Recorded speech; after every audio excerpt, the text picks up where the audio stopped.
Empathy is like something that is just always around with these people. You know, there's a lot of selflessness and a very strong feeling of community between the people who go to Lightning in a Bottle, and that's what I love so much about it.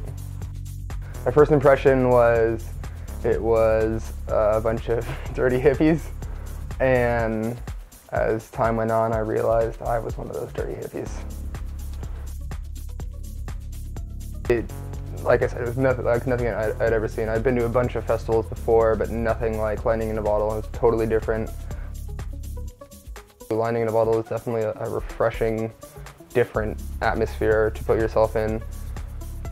That's the safe thing, I would say. But honestly, my instinct just tells me to tell every single person I know to go Lightning in a Bottle because it's the best place on earth.